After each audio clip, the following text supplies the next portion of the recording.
While there are some people that have high cholesterol levels that are healthy, that will live into very old age, but these people tend to have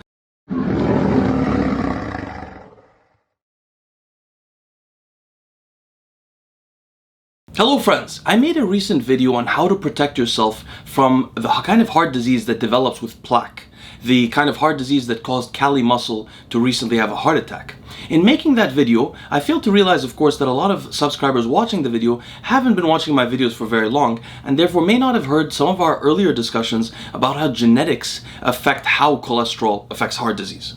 In this video, I want to tell you guys why blood tests are more informative over time as opposed to in a single moment. And the reason is genetics. But before we do, please subscribe to the channel, like the video if you haven't already, turn on closed captions and leave a comment to help the channel.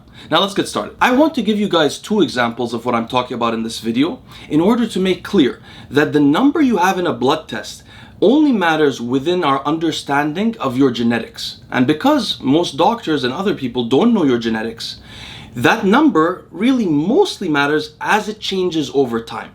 You can't make such a clear decision on how someone's blood test affects their health from a single snapshot in time because you don't know their genetics. Let's take an example from androgens. For example, people who go bald.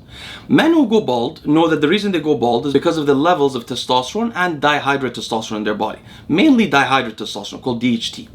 Now, I've had consultations from people before who were going bald. They went to their doctor to get a prescription for finasteride. When they went to the doctor, this happened several times that I've had consultations with people about. It's shocking to me. They go to their doctor and ask the doctor, hey, I'm going bald, I need to get finasteride. The doctor will sometimes ask for a blood test for their DHT levels, but not for the purpose of getting a baseline and seeing how it changes with finasteride, but rather to actually determine whether the person is eligible for finasteride, which doesn't really make sense if you think about it. Why would you need to know a person's DHT level when DHT is the main driver of balding? It's always the main driver of androgenic alopecia, and you already know the man is going bald. So you don't really need to determine whether he's going to go bald from it. He is going bald from that X level of dihydrotestosterone.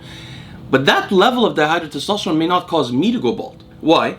The androgen receptor, which is where dihydrotestosterone causes signaling to cause balding. Dihydrotestosterone signals at the androgen receptor in the scalp, which then causes a release of transforming growth factor beta, which causes development of scar tissue and other things like that. That androgen receptor has in humans over 90 genetic polymorphisms that massively determine how the androgen receptor responds in terms of response elements to DHT. So I may have an androgen receptor that's quite unresponsive. In fact, sometimes when people have androgen insensitivity, they actually have even higher androgen levels because their body's not sensing the androgen. Whereas someone else may have a very robust androgen receptor where even low amounts of DHT cause him to go bald. Now let's take another example from the subject we wanted to discuss, which is cholesterol. I wanted to draw your attention to a researcher named Nir Barzilai. Nir Barzilai is an Israeli researcher based in Albert Einstein University in New York. Nir Barzilai has been doing studies on centenarians to determine what kind of genetic polymorphisms most impact our exceptional long life. What he found was that there are a lot of people that smoke, live unhealthy lifestyles and so on, but if they have certain genetic polymorphisms, they often live into old age. Some of these are like the SIRT1 polymorphisms, the FOXO3A polymorphisms, and so on. Some of these polymorphisms particularly regard cardiovascular health. In particular, I'd like to draw your attention to APOC3, that's APOC, and then 3 I's, and then CETP, CETP. Now, there are many other genetic polymorphisms that impact cardiovascular disease, just so you know. In fact, for example, Derek and I are working on a cardiovascular genetic report, where you'll be able to upload like your Ancestry.com or 23andMe data, and it's a very comprehensive report. Already, the current one, which is the first edition, is over 6 pages already. And sections of it, for example, are genetic polymorphisms that affect arrhythmias, genetic polymorphisms that affect independent risk factors for cardiovascular disease, like homocysteine, uric acid, stuff like that. There's also polymorphisms related to the LDL receptor. There's the ApoE3 and A4 and 2 genotypes, but there's far more than that. There's dozens and dozens of SNPs that are significantly associated with cardiovascular health. But these two, APOC3 and CETP, are the ones that seem to make people sometimes invulnerable to having high cholesterol levels. In fact, let me tell you a story. I had a consultation once, a few months ago, from somebody who wanted to ask me about something separate. It had nothing to do with cholesterol levels. But he happened to send me his blood work. And usually I look through people's blood work, and if I see something that alarms me, I mention it to them in the consultation anyway. So while I was talking to him, when we first got on the call, I said, hey, I just wanted to draw your attention to something. You are hypercholesterolemic. So hypercholesterolemia is a disease that is a familial, genetic predisposition toward having high cholesterol levels. It's defined in the US as a person who has over 300 total cholesterol.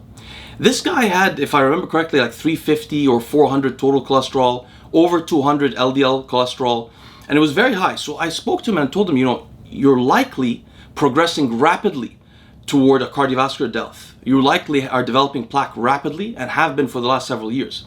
And he told me, I don't think that's likely because nobody in my family has ever died of cardiovascular disease. So when he told me that, I was shocked. I expected his parents or grandparents to be dead already and mostly from heart attacks and so on. So when he told me that, I said, wait a minute. Have you ever done a 23andMe or Ancestry.com? He said he had. So on the same call, I went into his 23andMe. Guess what I find? He was homozygous for the protective polymorphism at CTEP and at APOC3. He was homozygous for both. So after seeing that, I told him, hey, I'm sorry for jumping the gun. I really have nothing to tell you. You probably don't need to go on a statin. This is crazy. I mean, amazing, beautiful polymorphisms that make it such that he could have high cholesterol levels and may still remain healthy. CTEP being involved in reverse cholesterol transport, APOC3, sort of the housekeeper of the cardiovascular system. So what's the long and short of it all? Well, there are some people that have high cholesterol levels that are healthy, that will live into very old age. But these people tend to have genetic polymorphisms that are very protective, like CETP and APOC3. If you don't have them or don't know that you have what genetic polymorphisms you have, you should probably play it safe and do what I do, which is to minimize LDL to 80 or below. The other learning lesson here is that blood tests are less informative within a single point of time than they are over time. Blood tests are the most informative, what they call longitudinally, where you have points over time and you can see how changes occur in the body. Thank you guys so much for bearing with me. I hope this was helpful for some of you, and I hope to see you again tomorrow.